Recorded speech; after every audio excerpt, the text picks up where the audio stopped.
আজকে যে রেসিপিটা নিয়ে হাজির হয়ে গেছি, এই রেসিপিটা যদি একবার শিখে যান তাহলে কিন্তু আর অন্য কোনো রেসিপি খেতে মন চাইবে না। এটা অত্যন্ত একটা সাধারণ রেসিপি আর খুবই প্রচলন এই রেসিপিটা।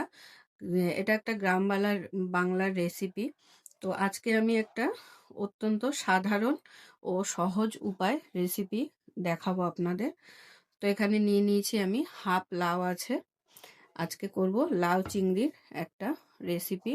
তো আমি অর্ধেক লাউ নিয়ে নিয়েছি আর সঙ্গে আছে চিংড়ি মাছ। চিংড়ি মাছটাকে আমি খুব ভালো করে কেটে বেছে ধুয়ে নিয়েছি। সঙ্গে আছে 3টে পেঁয়াজ, 3টে টমেটো, কাঁচা লঙ্কা আর লাগবে ধনেপাতা। তো আজকে রেসিপিটা কিন্তু অত্যন্তই সাধারণ একটা রেসিপি, কিন্তু খেতে দুর্দান্ত হয়। তো চলুন প্রথমে আমাদের সবজিগুলোকে খুব ভালো করে কেটে নিতে হবে। তো প্রথমে লাউটাকে আমাদের পাতলা পাতলা করে কেটে নিতে হবে।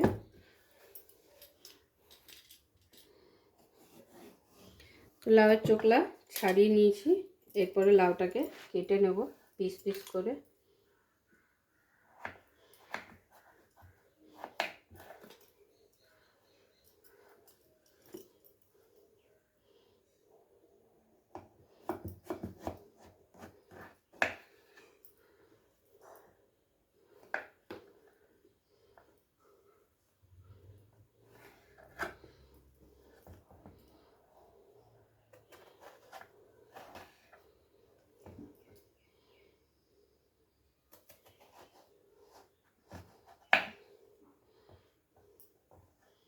তো আমি একটা কেটে আপনাদের দেখিয়ে দিচ্ছি যে কীরকমভাবে লাউটাকে কাটবো।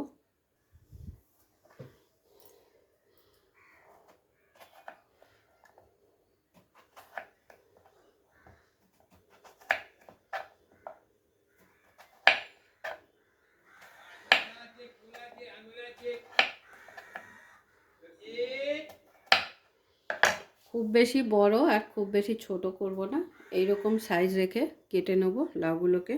তো পুরো লাউটা কেটে নেব এইভাবেই। তো দেখুন আমার সমস্ত সবজি কিন্তু আমি তাহলে কেটে একেবারে রেডি করে নিলাম। তারপরে আবার আপনাদের একবার দেখিয়ে দিচ্ছি। তো লাউটা আমি ঠিক এই মাপের কেটেছি, খুব বেশি পাতলাও না আবার খুব বেশি মোটা করে বড় বড় করেও কাটিনি। আর সঙ্গে পেঁয়াজ, টমেটো, ধনেপাতা সব একবারে রেডি করে নিয়েছি। তাহলে চলুন শুরু করছি আজকের রেসিপি লাউ চিংড়ি।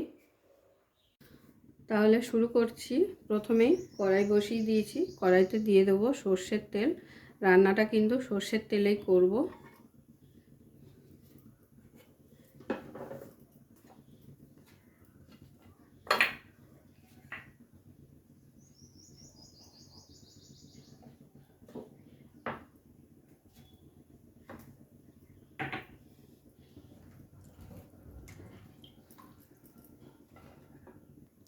তেলটা গরম হয়ে গেছে, তেলের মধ্যে দিয়ে দিচ্ছি 2টো শুকনো লঙ্কা ফোড়নের জন্য আর সামান্য একটু কালো জিরে, খুব বেশি না, সামান্য পরিমাণ। এরপরে দিয়ে দেবো সামান্য একটু নুন আর হলুদ। চিংড়ি মাছটাকে ভেজে নেব একবারে।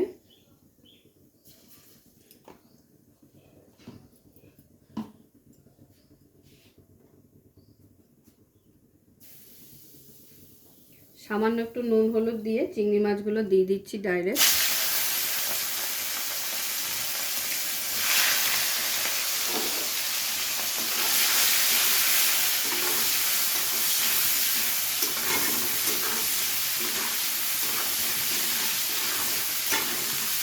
খুব বেশি কিন্তু ভাজবো না, সামান্য একটু হালকা নাড়াচাড়া করে নিয়ে এর মধ্যে দিয়ে দিচ্ছি পেঁয়াজ কুচি।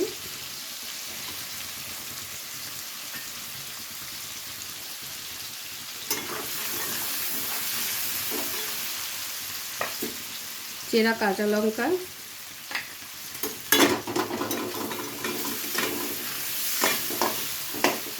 সমস্ত কিছুকে হালকা নাড়াচাড়া করে ভেজে নেবো এবার।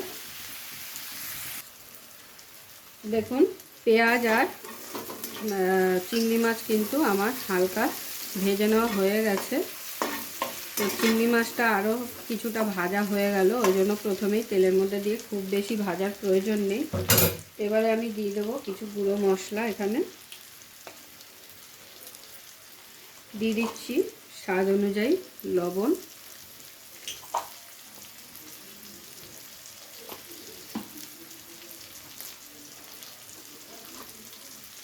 হলুদ,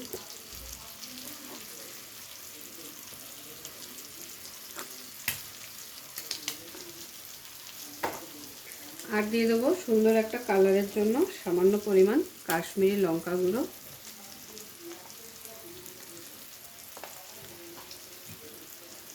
সমস্ত মশলাকে চিংড়ি মাছ ও পেঁয়াজের সাথে হালকা নেড়ে চেড়ে এখানে দিয়ে দেবো লাউটা।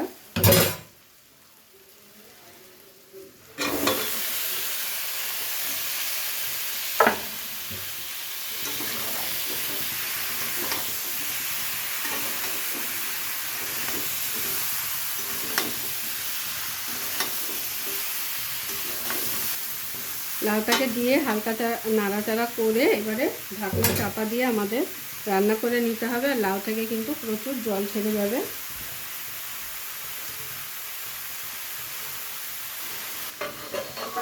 লাউয়ের জল ছাড়া পর্যন্ত ঢাকনা চাপা দিয়ে আমাদের রান্নাটা করে নিতে হবে।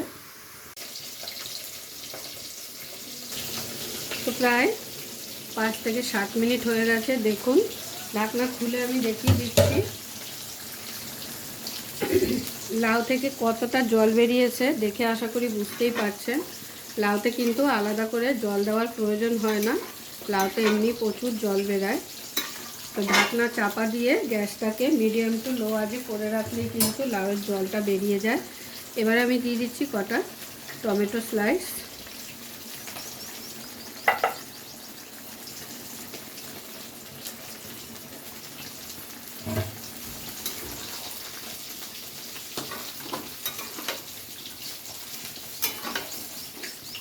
টমেটোটাকে দিয়ে সব কিছুর সাথে খুব ভালো করে আরও একবার মিশিয়ে নিলাম।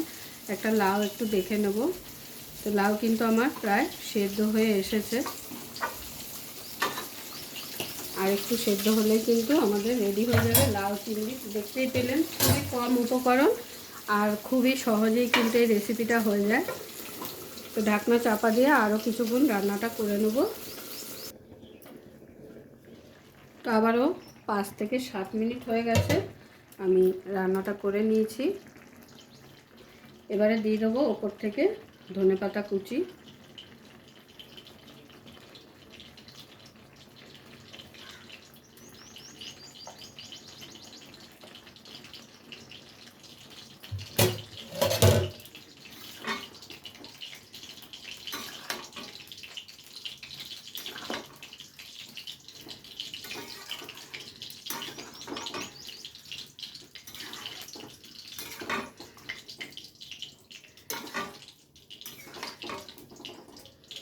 ধনেপাতা ছাড়া কিন্তু এই রান্নাটা খেতে অতটা টেস্ট লাগে না। ধনেপাতা কিন্তু অবশ্যই ব্যবহার করবেন।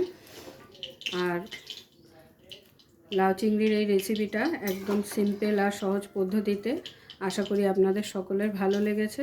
তো যদি ভালো লেগে থাকে অবশ্যই প্রতিবারের মতো লাইক কমেন্ট শেয়ার করতে কিন্তু ভুলবেন না। এটা কিন্তু অত্যন্তই একটা প্রিয় রান্না গ্রাম বাংলার। আগেকার দিনে এইসব রান্নাই কিন্তু খুব বেশি পরিমাণে প্রচলন ছিল, এখন কিন্তু প্রায় দেখাই যায় না। আর এই রান্নাটা খেতে গরম গরম ভাতের সাথে কিন্তু অসাধারণ লাগে। তোমার লাউ চিংড়ি কিন্তু একদম রেডি হয়ে গেছে। এবারে আমি গরম গরম প্লেটে সার্ভ করে নেব।